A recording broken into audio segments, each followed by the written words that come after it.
Joining me now is Glenn Greenwald. He's one of the co-founding editors of The Intercept, Pulitzer Prize-winning journalist. Glenn, welcome to the Young Turks.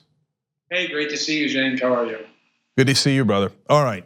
So you and I have some disagreements over Russia and collusion. We're gonna air that out. It'll be fun. But first, let's establish what we disagree on, because that is often the most confusing part of these conversations and where I think a lot of people get lost. So first of all, you are not a fan of Donald Trump, correct? Correct. And before I lived in Brazil, I lived in New York. And I was actually, as you know, a lawyer, and I was involved in litigation with the Trump organization. And everyone who lives in New York knows that Donald Trump is a complete scumbag. He's indescribably corrupt. He's only gotten worse over time, and as a human being, I pretty much consider him bereft of any human virtue. So yeah, I think you can say I'm not a fan of him, and that's independent of all the stuff he's done as president that I find toxic and really horrible. Okay, I think that's exceedingly clear. Okay, so we're gonna move on from that. To leave no doubt about that. Yes. Okay. So do you believe that Donald Trump might have committed crimes such as campaign finance violations? Sure. I don't know whether or not you can make a convincing case that paying off somebody to keep quiet about an affair is a campaign finance violation. Obviously, they convicted Michael Cohen on that because he pled guilty to it. Prosecutors declined to prosecute John Edwards on that. But clearly, the fact that they prosecuted Michael Cohen means that you can at least make a case that if there's money spent to silence somebody to help you win, that counts as campaign spending. And if it's in violation of campaign finance laws, then you've broken the law. So would you be concerned or not concerned if the Democrats pursued him on that charge? Depends what you mean by pursued. If they were to investigate that, I think that would be completely appropriate. I think it would be the height of irony, of all ironies, if the Democrats decided that they wanted to impeach Donald Trump because he covered up or lied about a consensual sexual encounter that he had with someone who wasn't his wife. Given what happened in the Clinton years, it's pretty much exactly what Bill Clinton did. I think most people thought that the impeachment of Clinton over lying about a adulterous affair was completely absurd and destructive. I certainly did. And I would think if it led to impeachment over Stormy Daniels, no, I would not be in favor of that. I don't think it rises to that level. But sure, I think investigating it is a totally appropriate thing for House Oversight Committee members to do. Okay, I would disagree only a little bit about that, because I think that paying the $135,000, $150,000, a couple of different times that he did it in hush money and having someone else pay it is a more significant crime than, hey, did you sleep with that woman? No, I didn't. Ha, got you. Yes, you did. So I think it's a little apples and oranges, but I hear your point, and it's not perfectly germane to the rest of the conversation. So at least we're both clear on it. So let's move on. So now let's get to the heart of the matter. His dealings with Russia. So I want to be clear, as I have when I talked to Kokolinsky, Aaron Mate, and others on this issue. I don't think that the election collusion is the biggest part of this story at all.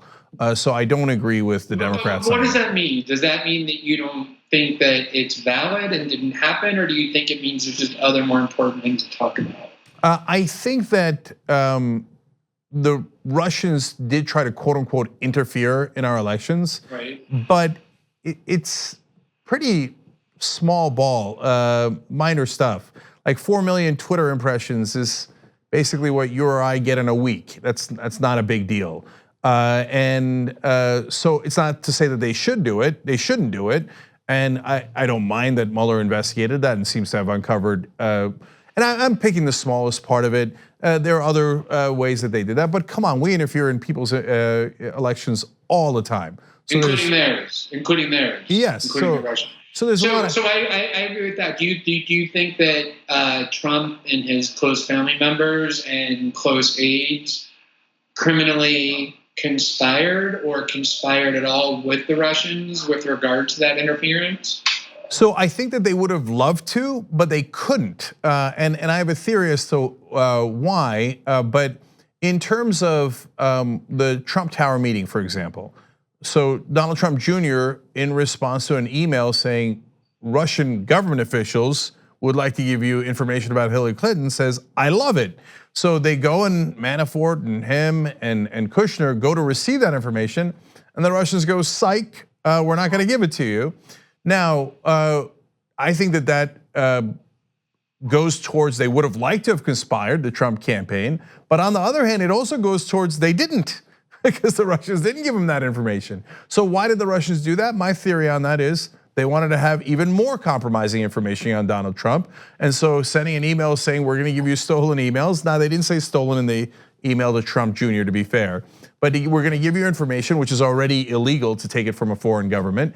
And to have them show up at that meeting, get some compromising information on Trump. So to me, the Democrats are overhyping it by saying that that shows that there was collusion, but it's also fair to say that they did attempt to do the collusion.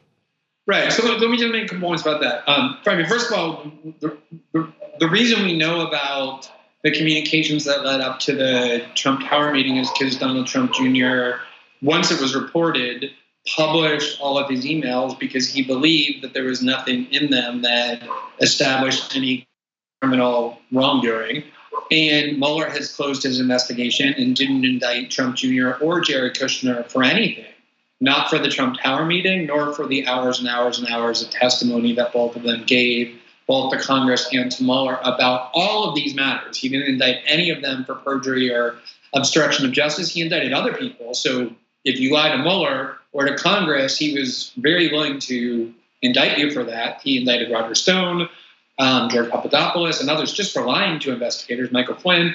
But he never indicted Trump Jr. or Kushner for any lies about the Trump Tower meeting, or Manafort for that matter, about that. And then the other thing that has always bothered me about the whole Trump Tower focus is that, I don't know, to be completely honest, it doesn't bother me in the slightest if you're running a presidential campaign and somebody calls you up and says, hey, I have some true incriminating information about your opponent. I don't think it's reasonable to expect that anyone's going to say, I'm sorry, I'm not willing to meet with you to get it just because you're a foreigner. And in fact, the DNC had people running around Ukraine working with the Ukrainian government to get dirt on Paul Manafort and Donald Trump, and got dirt on Paul Manafort and Donald Trump. That was really damaging. So the Democrats are working with the Ukrainians. The Trumps were willing to accept dirt about Hillary from the Russians. I honestly think that any campaign, if you call them up and say, I have super incriminating dirt, would say, I'll meet you, just like any reporter would do that as well. Yeah, so there's a couple of things I disagree with there, but I still think these are minor disagreements. Okay, so, yeah. Yeah, so look, first of all, Cenk, can I just ask you before we move on to the bigger things, which I think you think is the financial ties, just in terms of what your positioning has been on this the whole time? Yeah, can I just state my small disagreements real quick? I think that Donald Trump Jr. published those emails because they already had them. So he's like, oh yeah, sure, here they are. But remember, I said that I didn't think that was collusion. I'll go even further. Roger Stone goes to WikiLeaks to try to get the information. If they'd already colluded with the Russians, why would he have needed to go to WikiLeaks to get the information? No, that point's critical. No, at that point, this is the reason why I find that. I'm so glad you said that, because to me, this has been what's sort of been driving me crazy in this whole story is, and Mike Isikoff actually made that point on MSNBC to his great credit. He hasn't been back on since, but hopefully he will be. But at the moment that Mueller filed that indictment of Roger Stone, in which Mueller himself said, as recently as 3 weeks or 4 weeks before WikiLeaks published those emails, people in the Trump campaign were calling him saying, hey, try and find out what WikiLeaks has on Hillary, because Julian was running around saying, I have dirt on Hillary. That right there should have made everybody in the media, in the punditry class say, wait a minute. If Trump people didn't know what WikiLeaks had all the way into August and September and needed Roger Stone to do everything he could to try and find out, clearly the kind of conspiracy that the Steele dossier laid out, the maximalist, year-long relationship between Trump campaign and Russia, to disseminate this information by Mueller's own reckoning was false. As you just said, why would they need Roger Stone to find out if they were in bed with the Russians over the election? And so, Glenn, I said that on day one on Roger Stone, and I despise Roger Stone. I'm not sure there's anybody in the country I dislike more than Roger Stone. But Alex Jones? No, Roger Stone beats him. So we try very hard to be fair and honest here in that regard. But look, if the Chinese came to Bernie Sanders or Elizabeth Warren and said, "Hey, we have secret information on Klobuchar," first of all, I would laugh and laugh.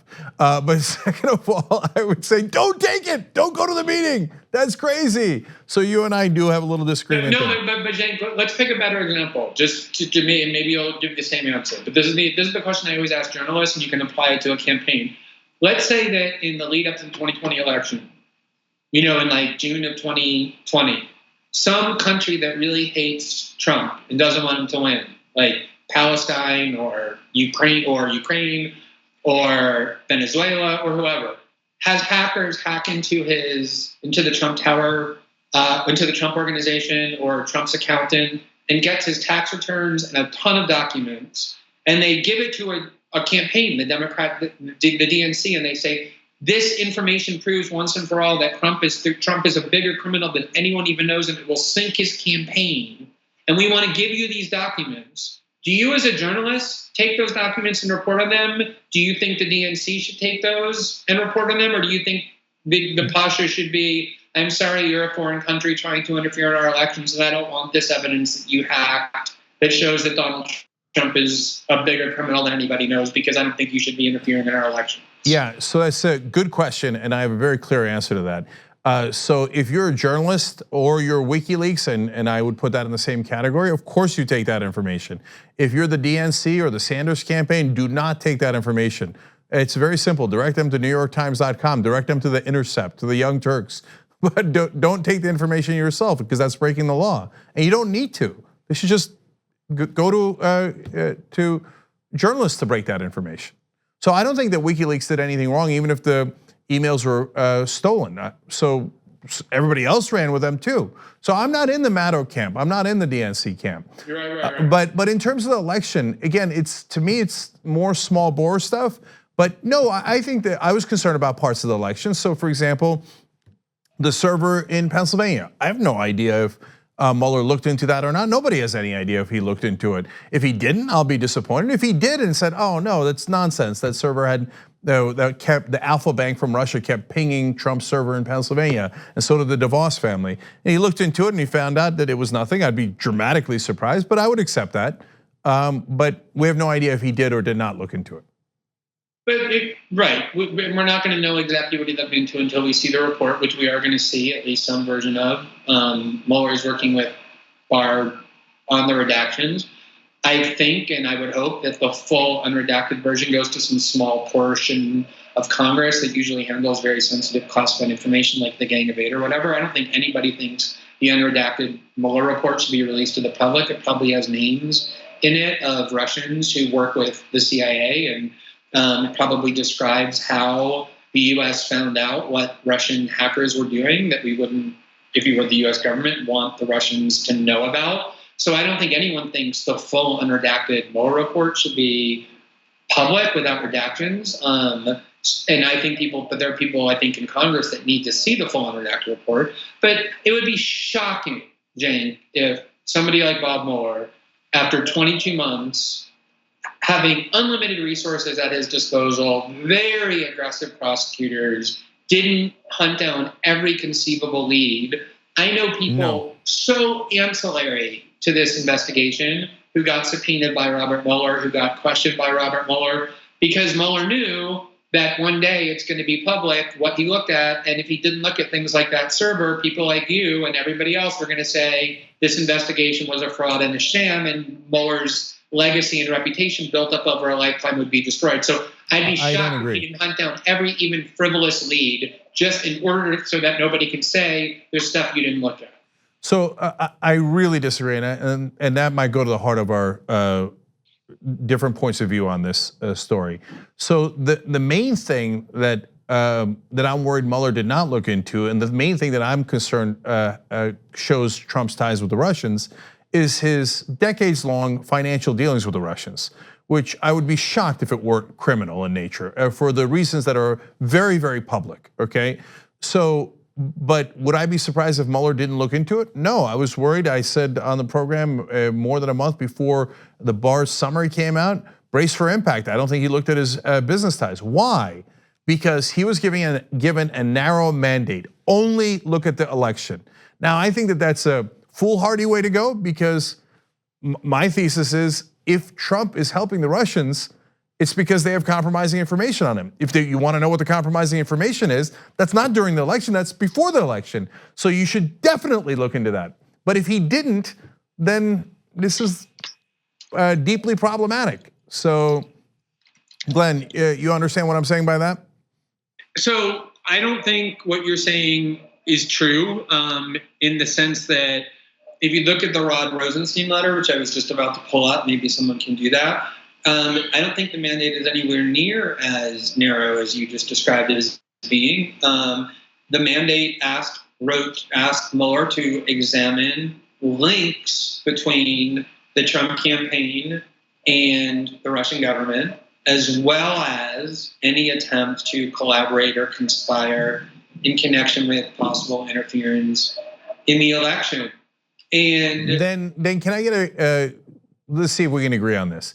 If Mueller did not look into his financial ties, then would you agree that that does not exonerate Donald Trump on whether he has had any illicit dealings with the Russians? Right. I mean, obviously, things that Mueller did not investigate Trump for are things by definition that the Mueller report and investigation cannot clear Donald Trump on, right? That's just by definition true. Of course, I would agree with you on that. Okay, and by the way, I'll agree in reverse. If Mueller looked at it and he said, look, I had a team of guys who are experts on money laundering, looking at Trump's ties with the Russians. I mean, his sons keep saying we get all our money from the Russians. They give it to us because they really like golf. Insane stuff like that. 63 different Russian billionaires put money into Trump properties, but we looked into it and it turns out it's totally kosher and it was all a coincidence. Okay, well then they looked into it. I obviously, I watch your show a fair amount. I see segments of it all the time. I haven't watched every show, so I don't want to make any definitive statements. I think, by the way, that you deserve a huge amount of credit, and I just want to say this, for, unlike most media outlets, having people on your network who radically disagree with you, Kyle Polinsky and Jimmy Dore, for some time Michael Tracy. I don't know how often they were on your show, this show, but they were certainly part of your network, and a lot of media outlets like MSNBC just refuse to put people on who disagree with them, which is really unhealthy. And I think you deserve a huge amount of credit. That's what a healthy media outlet does, is that airs different opinions so the audience can make decisions. But I just want to ask you,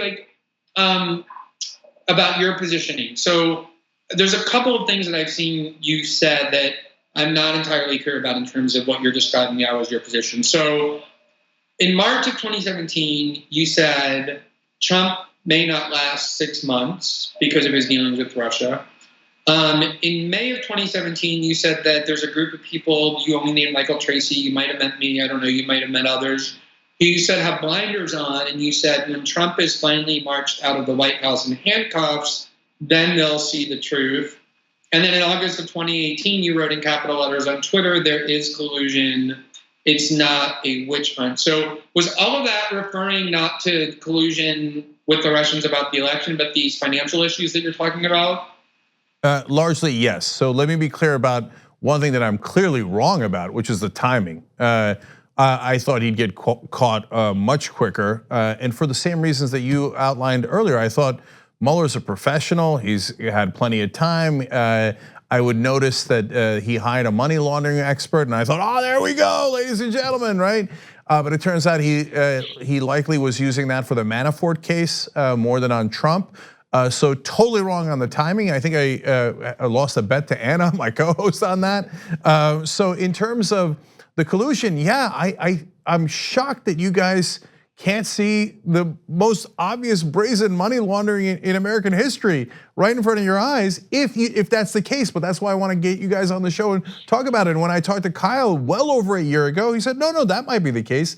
And so Glenn, if their money laundering is possible, well then obviously the Russians would have enormous compromising information on Trump, which might give him the incentive to do the things that he has done on behalf of Russia. And I know that we'll have disagreements on that too. So what's that? For me, this is the key, right? So I think there have been two principal kind of what I call conspiracy theories. I don't mean that in a derogatory sense. I just mean that neutrally. Some conspiracy theories are true. No, some conspiracy theories are true. There are people in prison for involving themselves in conspiracies. Conspiracies are real. So all I mean by that is a theory about people working in secret in concert for a corrupt goal. So one of them is the collusion over the election, which we're kind of pushing to the side because you say that was never really that important to you. We have small disagreements, but they're essentially small. And you believe the much bigger kind of conspiracy theory is that Putin has leverage over Trump that he can use to coerce or force Trump to take actions that is in Russia's interest at the expense of the US. Is that a fair summary of what you believe? Yeah, that is a fair summary, yes. Okay, so let me just address that and just lay out my view on that and then hear what you have to say on that. So first of all, you referred earlier to the Manafort prosecution that the Mueller team oversaw. And that had nothing to do, by the judge's own reckoning, with interference by the Russians in the election. That was completely unrelated. They investigated deeply Mueller's pre-2016 money laundering, failures to file lobbyist forms, all kinds of crimes that he was ultimately convicted for that had nothing to do with the original collusion theory. Yeah. Which I think strongly suggests that if Mueller was looking into Manafort's finances, there's certainly good reason to think he was looking into Trump's. But we're not going to know until the Mueller report is out whether he did. But this is the thing that is bothering me the most about this entire thing, this idea that that Putin has leverage over Trump. If you look at the behavior of Trump since he's been in office, contrary to the prevailing wisdom and what this theory necessarily posits, the reality is that the Trump administration generally and Trump himself have repeatedly taken very belligerent and harmful actions, not to ancillary Russian interests, but to vital Russian interests. Right this minute, the Trump administration is trying to remove from power in Venezuela a longtime and very important ally of Putin's in a very geopolitically important and oil-rich country in Venezuela. He did something that Obama refused to do on the grounds that it would be too provocative to Putin, which I really praised Obama for, which was send lethal arms to the Ukrainians who were anti-Russian and fighting against Russia. I mean, you pretty much can't do anything worse to Putin than arm Ukrainians who are anti-Russian, given the history of Ukraine and what it almost did to Russia. That's why Obama refused to do it. He said, I'm not going to risk confrontation with Putin over something that's right in Putin's neighborhood, but not in ours. The thing that Trump did the most, that's probably the most damaging, and this is something he did personally, is he has been obsessed with badgering Germany and Angela Merkel, trying to get them to stop buying Russian natural gas, which is the most important thing to the Russian economy, and instead buy it from the United States on the grounds that, look, we're spending all this money on NATO to protect you, and you're buying and enriching Russia instead of us, something that Putin is indignant over for really good reason. And I could go on and on. They built up a naval presence in the Black Sea. They bombed Putin's ally in Syria, something that Obama also refused to do over and over. They expelled diplomats and imposed sanctions on oligarchs. Way more belligerent towards Russia than the Obama administration was, to Obama's credit. But I think how can you justify or reconcile all these things that Trump has done against the Kremlin's interests with this theory that Trump is controlled by Putin? Yeah, so I do believe that some of the things that you talk about are against Russia's interests, and I think that that's a valid and fair point, and I've had that conversation again with a number of people on the show. So the German pipeline, I actually think, is probably the best example.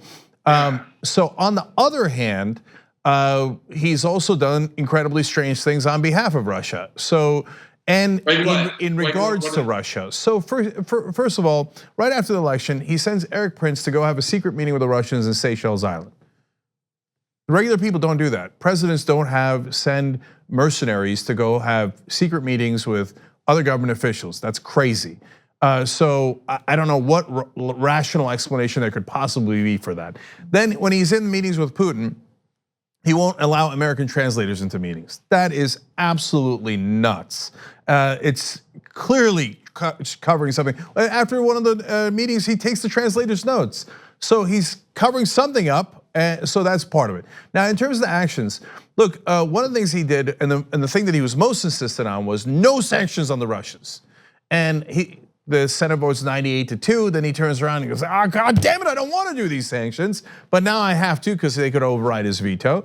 And then he delays doing the sanctions. So what's a possible theory as to why he would be insistent on not doing the sanctions, insistent that the Russians didn't interfere, didn't do anything wrong, and have all these secret meetings with Putin, maybe potentially withdraw from Syria after having yet another secret meeting with Putin 2 weeks earlier than that. So one theory is, yeah, the Russians have compromising information on him, and from time to time, Putin will tell him, do this, and he'll do it. But he's so damn stupid, he doesn't even know what Russia's other interests are. Putin has to lay it out for him. If Putin doesn't lay it out for him, he's like, oh, okay, I don't know, I want the energy. I'm against Germany doing the pipeline with Russia. Now you can say, hey, that's not a great theory, but it is a theory, and it is certainly possible. And I don't know of any theory, but you're on the show, so you tell me, of why Trump would desperately try to keep all these meetings with the Russians secret. Okay, so first of all, I think that it's very difficult if you want to assert a blackmail scenario to answer a long line of examples of somebody acting against the vital interest of the blackmailer by saying, well, there are also some things that they did in support of the blackmailer's interest. Because as I said, these are not ancillary things, the list that I made. They're things that, you could tank the Russian economy if you got Europe to stop buying natural gas. But Glenn, I'm curious whether you agree with this. So other than arming the Ukrainians, I believe that almost any Democratic or Republican president would have done everything that Trump did, plus put sanctions on Russia, plus not withdraw from Syria. Now I want him to withdraw from Syria, but do all these other things that Obama didn't try to move Maduro. Obama refused to bomb Assad, and he refused to try and remove Maduro. Set of chemical weapons bombings, if you believe that story, right? So it was a slightly different situation, and as you know, the bombing was purposely ineffective, and the Russians, we did rightfully communicate with the Russians before the bombing. Right. So I don't think that. I don't know. I agree. My long list of examples, I put the bombing of Syria relatively low down on the list. Although it is provocative, remember there was a huge bipartisan outcry, and there still is a lot of anger toward Obama for letting Syria cross what he called and is routinely referred to as the red line of using chemical weapons. And anger from Hillary Clinton, from Democrats and Republicans that Obama didn't bomb Assad. And Trump did, albeit in a limited way. But I think removing Maduro from power in Venezuela right this minute is another major example of, and that's not a joke, they're really trying to destabilize that regime that's very important to Russia, and it has been for a long time. And I think, again, arming Ukraine that is not a joke. That would be like if there was an insurrection against the United States government in Mexico and Russia started sending anti-tank weapons to Mexico, you would say that's an act of war. The idea that the Kremlin could be simultaneously blackmailed by US leaders while they're sending arms to Mexico is something that nobody would accept, and yet Trump did that in Ukraine right on Russia's doorstep of the greatest geostrategic value. So Glenn, you say what could be more important than that? I don't think the actions are consistent with that theory. So you say what could be more important than that? There's always one thing that is more important to people who are corrupt: the money. So the sanctions directly affect the money of the oligarchs and Putin. So that is their number one concern by a landslide. oh, the Ukrainians have arms. Yeah, I'm not totally dismissing it. I hear what you're saying. It's an act of aggression. Obama didn't do it, etc. On the other hand, it's not like the Russians are going to lose to the Ukrainians, but their bank accounts, they care about a lot more than they care about any geopolitical Russian interests. So let's talk about the sanctions, and also what you mentioned earlier about sending Eric Prince as a emissary to meet in secret with the Russians, and the issue with the secrecy surrounding the meetings with Putin. So let's just pause for a minute to acknowledge that for decades on the left, a central tenet of leftist foreign policy, and not just on the left, but also kind of the isolationist, Buchananite, Ron Paul right, has been this idea that we ought to, in every instance that we can, except when countries are directly threatening our borders, try and ratchet down tensions rather than escalate them and try and get along better with other countries. And Trump, when he ran publicly in his campaign, both during the primary in 2015 and the general election in 2016, explicitly advocated his view, which is a view that was advocated by Obama as well, that it's really dangerous to escalate tensions with Russia. Remember, these are two countries that to this very day have thousands of intercontinental ballistic missiles with nuclear tip aimed at one another's cities. When the Bulletin of Atomic Scientists raised its doomsday clock to 2 minutes before midnight, one of the worst statuses for the human apocalypse since 1953, it listed, besides climate change, the threat of nuclear war between US and Russia as the reason for that. Trump said, why do we consider Russia our enemy? We don't have a lot of adversarial items with Russia. We should be working, for example, in Syria against Al-Qaeda and ISIS and not be trying to remove Assad, which was Obama's position as well. He tried to forge a partnership to bomb what they both regard as terrorist positions in Syria. Trump said, I think that we can work together against Islamic radicalism generally. Obama worked with the Kremlin in order to do the Iran deal. The Russians were critical to doing the Iran deal. So this idea of, this has been a left-wing view for a long time, is sanctions are really devastating. They impose a lot of suffering on the population. They're legally an act of war.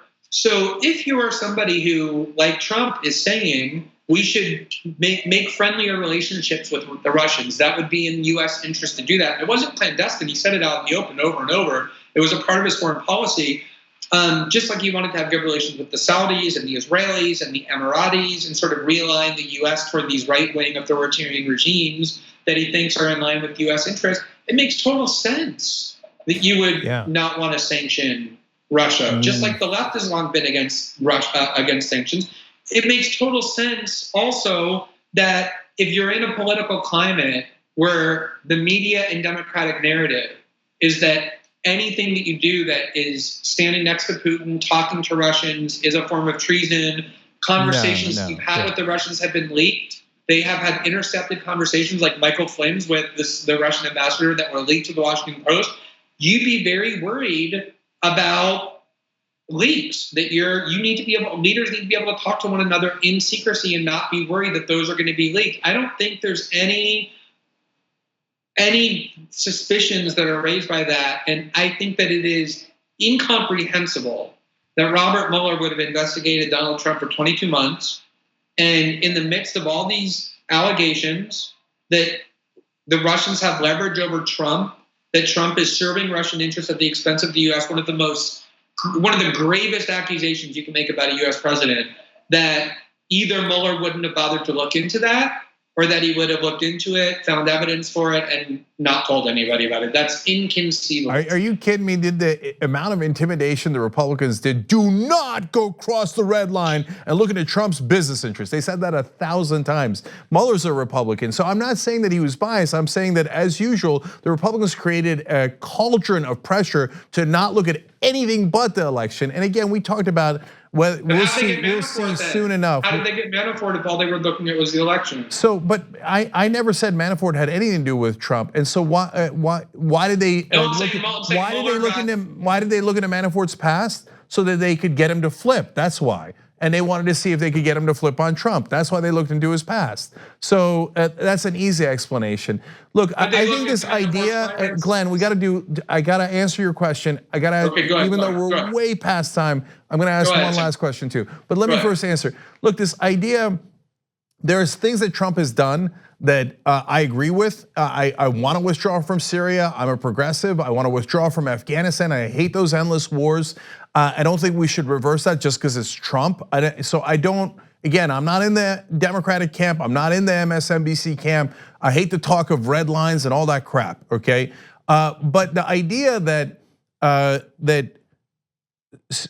sanctions, and I have mixed feelings about whether we should do sanctions as a policy, but the idea that Trump deeply believes in this as a policy thing, and he's really left-wing on making sure that we don't have conflict with Russia, and that's why he's against the sanctions. Well, but wait a minute, Glenn, hold on. If he is that concerned about not having conflict with Russia, then why did he do the Syria bombing, as you claim, and arming the Ukrainians, etc.? The idea that Trump actually cares about policy is preposterous.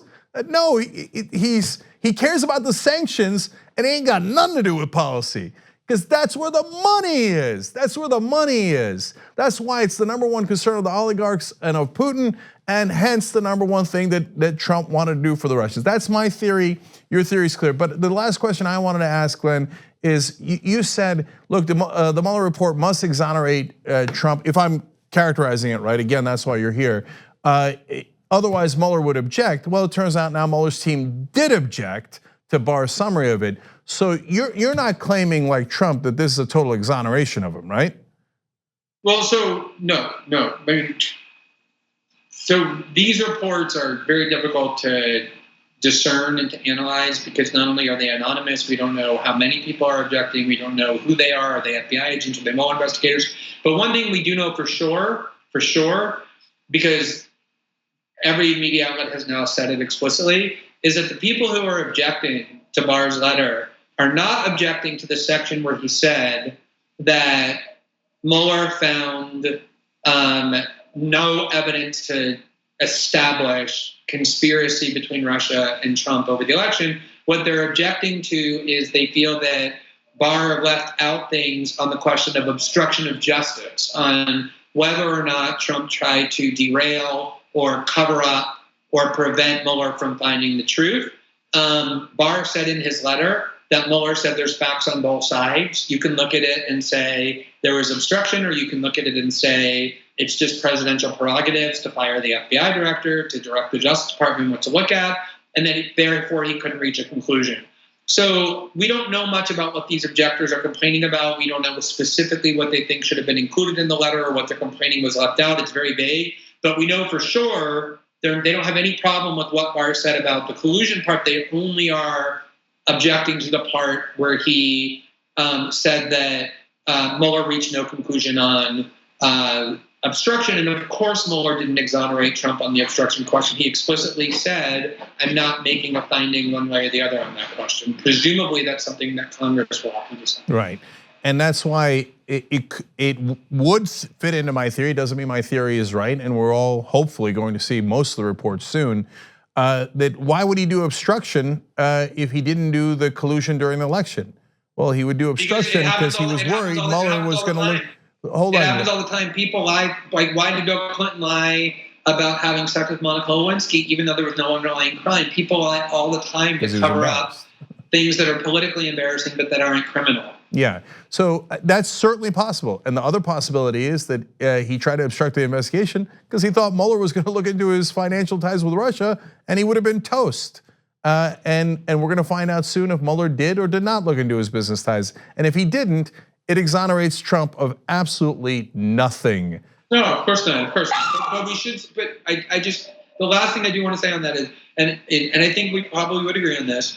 And we may not agree on the level of evidence that we now have available, but I think we all should agree that before we assert definitively the President of the United States is being blackmailed or controlled by a foreign power, which is a very inflammatory thing to say, we ought to have very concrete evidence that that's true. And if Mueller didn't investigate the financial questions that you're raising, I would fully support the Democrats doing it, because I think when serious allegations are raised about a president, that's what Congress exists to do, and the media exists to do, is to bring transparency to it. And I would fully support an investigation of all that stuff if, in the very improbable scenario, Mueller didn't look at that. Great, perfect, and we do agree on that. And so, that's why I think that there's a lot of shouting back and forth, and I'm guilty of the shouting as well. I don't mean in this conversation, but over the internet, right? And a lot of misunderstanding. That's why that I wanted to get folks on, such as yourself, so that at least our positions are clear. And I think that we've gone a long way towards doing that. So I really appreciate you coming on, Glenn. Hey, Cenk, thank you so much for having me. I really enjoyed talking to you. No problem, always. All right, thank bye. you, Glenn. Like what you see? Click the subscribe button below, and don't forget to ring the bell to never miss another video from the Young Turks.